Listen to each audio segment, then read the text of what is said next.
இப்னு Abbas ரலியல்லாஹு அவங்களுடைய காலத்தில் அவங்க ஜும்மாக்கு உரை நிகழ்த்துறவங்களா இருக்காங்க.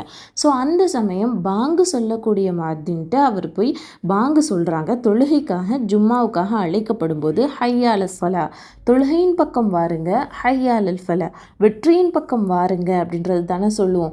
ஸோ அந்த வாசகம் சொல்லும்போது இப்னு அப்பாஸ் ரலியல்லாஹு அவங்க போய் சொல்கிறாங்க, சலாத்து அலர் ரிஹால், உங்களுடைய வீட்டிலேயே தொழுது கொள்ளுங்கள் அப்படின்னு சொல்லிட்டு அறிவிப்பு கொடுங்க அப்படின்றத சொல்கிறாங்க.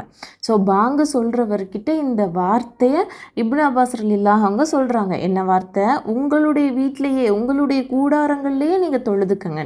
காரணம் என்ன அப்படின்னா, அது ஒரு மழை பெஞ்சு ஒரு சேரும் சவதியுமாக இருக்கக்கூடிய நாளாக இருக்குது. எல்லா பக்கமும் சேரும் சவதியுமாக இருக்குது. தொழுகைக்கு வர முடியாத சுச்சுவேஷனாக இருக்குது. அந்த நேரத்தில் இந்த வார்த்தையை சொல்லுங்கன்றதையும் இப்னு அப்பாஸ் ரலியல்லாஹு அவங்க சொல்கிறாங்க. இதை கேட்டதும் பக்கத்தில் இருந்த மனிதர்கள்லாம் ரொம்ப ஆச்சரியமாக பார்க்குறாங்க. மற்றவங்கள்லாம் ஏன் இவர் இப்படி சொல்கிறாரு, தொழுகைக்காக அழைக்கப்படும் போது ஏன் இந்த வீட்டிலேயே தொழுதுக்கங்கன்னு அறிவிப்பு செய்ய சொல்கிறாரே அப்படின்னு சொல்லிட்டு ரொம்ப ஆச்சரியமாக பார்க்கும்போது